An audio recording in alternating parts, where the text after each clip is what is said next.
আগের ভিডিওতে আমি সাইন এক্স প্লাস ওয়াই এর ফর্মুলা কীভাবে নির্ণয় করতে হয় সেটি দেখিয়েছিলাম। এই ভিডিওতে আমি কস এক্স প্লাস ওয়াই সমান সমান cos x cos y minus sine x sine y, তো এই ফর্মুলাটি কীভাবে তৈরি করতে হয় সেটি আমরা দেখব।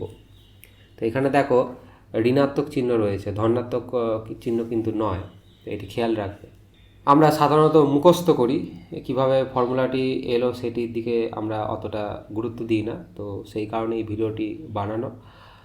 তো প্রথমে আমরা একটি সমকোণী ত্রিভুজ নিয়েছি। সমকোণী ত্রিভুজটির নামকরণ করলাম ধরো এ বি সি, এবং সমকোণী ত্রিভুজের এই কোণটি ধরো এক্স, যেটি কিনা এই কোণের সাথে সমান। এবং আমরা ইচ্ছাকৃতভাবে এই যে অতিভুজ রয়েছে, অতিভুজের দৈর্ঘ্য আমরা 1 একক নিলাম কাজের সুবিধার্থের জন্য। তো এই অবস্থায় আমাদের এই সমকোণী ত্রিভুজের বিসি, যেটি কিনা লম্ব হিসাবে কাজ করছে, তো তার দৈর্ঘ্য হয়ে উঠবে, যখন কিনা অতিভুজের দৈর্ঘ্য 1 একক, তো এই বিসি বাহুর দৈর্ঘ্য হয়ে উঠবে সাইন এক্স। এবং এসি, যেটি কিনা ভূমি হিসাবে কাজ করছে, তো সেই বাহুর দৈর্ঘ্য হয়ে উঠবে কস এক্স। কীভাবে করলাম না, এই কোণটির যদি সাইন এক্সকে দেখো, সেটি হয়ে উঠবে দেখো লম্ব মানে বিসি, মানে এই বিসি বাই এবি। এখন এবি যেহেতু 1, তাহলে এই এবিকে আমরা মুছে দিতে পারি, তো বিসি হয়ে উঠে দেখো সাইন এক্স, আর এটাই আমি এখানে লিখেছি। তো একইভাবে তুমি এসি, যেটি কিনা ভূমি, তো এই ক্ষেত্রে কস এক্স কীভাবে হচ্ছে সেটিও তুমি দেখতে পারো। এবার আমরা এই সমকোণী ত্রিভুজটিকে ঘুরিয়ে বসাবো। ঘুরিয়ে বসানোর ফলে দেখো এখানে একটি কোণ উৎপন্ন হয়েছে, এবং এই কোণটির নামকরণ করছি ধরো ওয়াই। এই ওয়াইয়ের সাথে সমান। এখন আমি কতগুলি লম্ব অঙ্কন করব, আমি নামকরণও করে দিচ্ছি। বি, এখানে ধরো আমাদের কাছে আছে বি, ডি, এখানটা ডি, এখানটা হচ্ছে ই, এবং এই বিন্দুটি এফ। তো হিসাব মতো আমাদের কাছে দেখো এখন 4টি সমকোণী ত্রিভুজ তৈরি হয়ে গেছে। প্রথমে দেখো এ বি ই, তো এই সমকোণী ত্রিভুজটি আমাদের কাছে রয়েছে এ বি ই। দ্বিতীয় যে সমকোণী ত্রিভুজটি রয়েছে দেখো A C F, A C F. এবং তৃতীয় সমকোণী ত্রিভুজটি দেখো B D C, B D C. আর এখানে দেখো আমাদের কাছে আগে থেকেই সমকোণী ত্রিভুজটি রয়েছে, সেটি হচ্ছে এ বি সি, ঘুরিয়ে বসিয়েছি এ বি সি। তো ত্রিভুজটিকে দেখো শুধুমাত্র ঘোরানোর ফলে এবং এই লম্বগুলি অঙ্কন করার ফলে আমাদের কাছে এখন 4টি সমকোণী ত্রিভুজ উঠে এসছে। তো প্রথমে আমরা আসব এই এ বিই সমকোণী ত্রিভুজটিতে। এ বিই এই সমকোণী ত্রিভুজটিকে আমরা দেখব, এবং এখানে দেখো একটি কোণ তৈরি হয়েছে, সেটির মান হচ্ছে এক্স প্লাস ওয়াই। তো এই কোণটির আমি যদি কসকে দেখি, মানে কস এক্স প্লাস ওয়াই যদি করি, তাহলে সেটি হয়ে ওঠে দেখো এটি হচ্ছে ভূমি, মানে A E by A B, A E by A B. মানে এই এ বি ই সমকোণী ত্রিভুজের ক্ষেত্রে যখন আমরা কসকে দেখছি, মানে এখানে এখন পুরো কোণটি হচ্ছে এক্স প্লাস ওয়াই, এটি কিনা এক্স এবং ওয়াইয়ের সমষ্টি, তার কসকে যদি দেখি, মানে কোসাইন যদি নিই, তাহলে হয়ে ওঠে দেখো এ ই বাই এ বি। এখন যেহেতু এ বি আমাদের কাছে 1 একক রয়েছে, তো এ বিকে আমরা মুছে দিতে পারি এখান থেকে।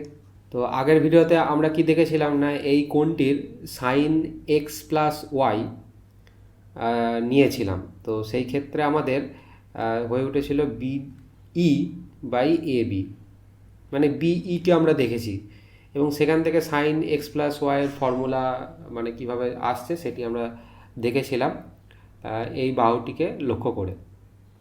এখন আমাদের পুরোপুরি মানে কাজ হবে এই বাহুটির ওপর, অর্থাৎ এই বাহুটির ওপর, কারণ আমরা কোসাইনকে দেখছি বলে। তো এখানে দেখো কে আবার লিখতে পারি এফ মাইনাস এফ, মানে এই পুরোটা মাইনাস এফ, তাহলে আমরা পেয়ে যাব, সেটি আমরা এখানে লিখেছি। পরের ধাপে দেখো আমরা লিখতে পারি এফ মাইনাস ডিসিটা আবার কোথা থেকে এলো? ডিসি হচ্ছে এখান থেকে এলো, দেখো এই বাহুটির দৈর্ঘ্য যা, এই বাহুটির দৈর্ঘ্য তাই। তো আমরা এখন cos x প্লাস ওয়াই কে লিখতে পারি এফ মাইনাস ডিসি। তো পুরো কাজটি করছি দেখো জ্যামিতির সাহায্য নিয়ে। এবার আমাদের কাজ হবে যে এই এফ অর্থাৎ এই পুরো বাহুর দৈর্ঘ্যটি এবং ডিসি এই বাহুর দৈর্ঘ্যটি আমাদের বের করতে হবে। তো প্রথমে আমরা যদি এফকে দেখতে চাই তাহলে আমাদের ফিরে যেতে হবে এই ত্রিভুজটিতে, এসিএফ, মানে এই ত্রিভুজটিতে আমরা এখন লক্ষ্য দেব এসিএফ। তো এই ত্রিভুজটির দেখো অতিভুজ এখন কিন্তু, মানে তার দৈর্ঘ্য এখন cos x, 1 কিন্তু নয়, কারণ এ বি সি ত্রিভুজটির ভূমি যেটি কিনা cos x ছিল, সে এখন এসিএফ ত্রিভুজটির অতিভুজ হিসাবে কাজ করছে। তো এই কারণে cos x সেখানে আমি লিখেছি। তো এই ত্রিভুজটির ক্ষেত্রে আমাদের কোণ হচ্ছে এখানে y, তাহলে cos y যদি দেখি তাহলে দেখো আমাদের হাতে উঠে আসছে। তো আমরা এখন এই বাহুটি দৈর্ঘ্যটি নির্ণয় করার চেষ্টা করছি এফ এর। তো এই ত্রিভুজটির ক্ষেত্রে আমরা cos y কে যদি দেখি তাহলে দেখো cos y হয়ে ওঠে এফ বাই এসি, তাই তো। তো এই এসিটিকে আমি মুছে দিয়ে cos x লিখতে পারি, cos x। তো এখান থেকে আমাদের দেখো এফ হয়ে উঠছে cos x into cos y। তো এফ এর জায়গায় আমরা লিখে দেব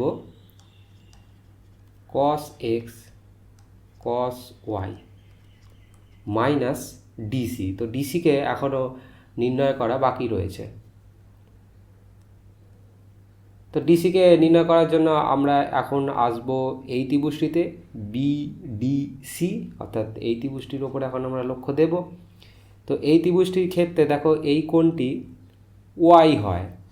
এটি বুঝতে হলে ভিডিওটিকে থামিয়ে একটু ভাবো, তাহলেই তুমি কিন্তু পেয়ে যাবে যে এই কোণটি ওয়াই আর এই কোণটি ওয়াই সমান হবে।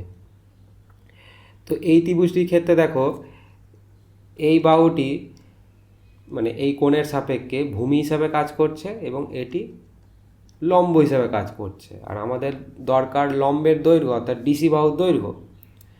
তো সেটি বার করার জন্য দেখো আমি এই কোণটির আমি যদি সাইনকে দেখি অর্থাৎ সাইন ওয়াই, তাহলে সেক্ষেত্রে হয়ে ওঠে দেখো ডিসি মানে লম্ব বাই বিসি মানে অতিভুজ, এবং বিসিকে আমরা লিখছি সাইন এক্স। সাইন এক্স কোথা থেকে আমরা পেয়েছি না, সেই পুরনো এবিসি যে ত্রিভুজটি নিয়ে শুরু করেছিলাম তার লম্বের দৈর্ঘ্য ছিল সাইন এক্স। তো এখান থেকে আমরা লিখতে পারি দেখো ডিসি সমান সমান সাইন এক্স সাইন ওয়াই। তো এই ডিসির মান আমরা এখন এখানে বসিয়ে দেবো সাইন এক্স সাইন ওয়াই। তাহলে দেখো আমরা cos x প্লাস ওয়াইয়ের যে ফর্মুলা, এবং সেই ফর্মুলাটি আমরা পেয়ে গেলাম। এখানে এক্স ওয়াই যে কোনো কোণ হতে পারে। তাহলে দেখতে পাচ্ছ যে শুধুমাত্র জ্যামিতির সাহায্য নিয়ে আমরা ত্রিকোণমিতির গুরুত্বপূর্ণ ফর্মুলাগুলিকে আমরা প্রতিষ্ঠা করছি বা প্রমাণ করছি। আগের ভিডিওতে আমরা বিই বাহুকে লক্ষ্য করে sine X plus Y formula আমরা বের করেছি। এই ভিডিওতে আমরা কি করলাম না, এই এই বাহুটিকে লক্ষ্য করে আমরা cos x প্লাস ওয়াইয়ের ফর্মুলা আমরা পেলাম। এখন এর সাথে আরও একটি ফর্মুলা উঠে আসে, সেটি হলো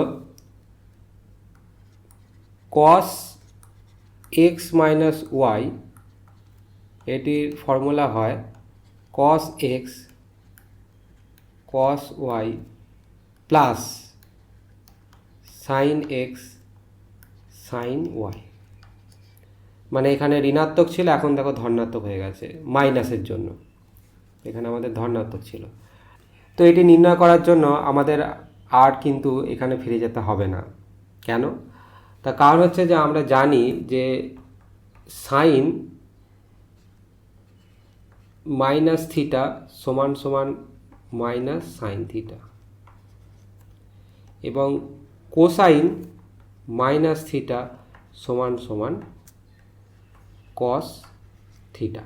তো এটি কিভাবে লিখলাম যদি সংক্ষেপে যদি বলি, তো দেখো দুটি ত্রিভুজ নিয়েছি, এখানে যে কোণটির মান থিটা, এখানে সেই কোণটি মাইনাস থিটা, এবং বাকি সমস্ত বাহুগুলির দৈর্ঘ্য সমান। ধরো এটি সি, মানে অতিভুজের দৈর্ঘ্য সি, ভূমির দৈর্ঘ্য ধরো এটি হচ্ছে বি, এবং লম্বের দৈর্ঘ্য হচ্ছে এ।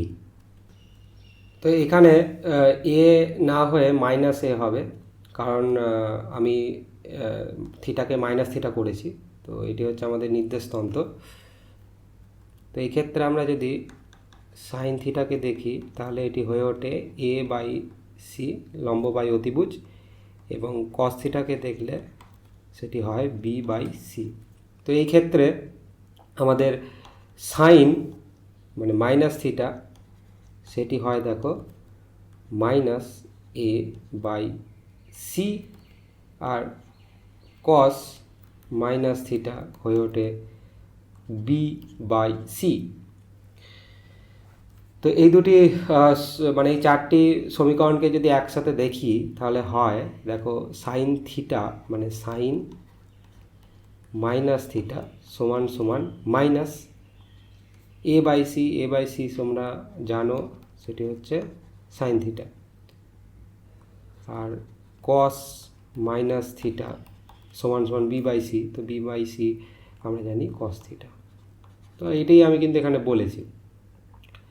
কেন ব্যাপারটি হচ্ছে তার কারণ হচ্ছে, যখন আমি এই ত্রিভুজটিকে উল্টে এইভাবে লিখেছি, তখন বি এর যে মানে তার যে সাইন সেটি কিন্তু একই থাকছে, কিন্তু এ ধনাত্মক থেকে ঋণাত্মক হয়ে যাচ্ছে যদি কিনা এই নির্দেশতন্ত্রের সাপেক্ষে আমরা ভাবি। তো এই বিষয়টিকে মাথায় রেখে তাহলে আমরা এটা কীভাবে লিখতে পারি, কস এক্স মাইনাস ওয়াইকে আমরা এটা লিখতে পারি, এইভাবে ভাবতে পারি। তো এটি লিখলে দেখো আমরা ধনাত্মক মানে প্লাসের জন্য যে সূত্রটি ছিল সেটি আমরা লিখছি, cos x cos minus y minus sine x sine minus y, তাই তো? এই ফর্মুলাটি আমি লিখলাম এর সাহায্য নিয়ে। তো কস এক্স আর কস মাইনাস ওয়াই, যেটি এইমাত্র এখান থেকে আমরা দেখলাম, সেটি হয়ে ওঠে দেখো কস ওয়াই, আর এখানে হচ্ছে sine x sine minus Y হচ্ছে মাইনাস সাইন ওয়াই, আর এখানে ধনাত্মক হয়ে যাবে। তো এখান থেকে আমরা দেখো লিখতে পাচ্ছি কস এক্স মাইনাস ওয়াই হয়ে ওঠে তার যে ফর্মুলা সেটি হয় এই রকম। তো শুধুমাত্র এই বিষয়টিকে মাথায় রেখে আমরা কস এক্স মাইনাস ওয়াইয়ের ফর্মুলা আমরা নির্ণয় করলাম, কোনো রকম জ্যামিতির ভেতর আবার না গিয়ে।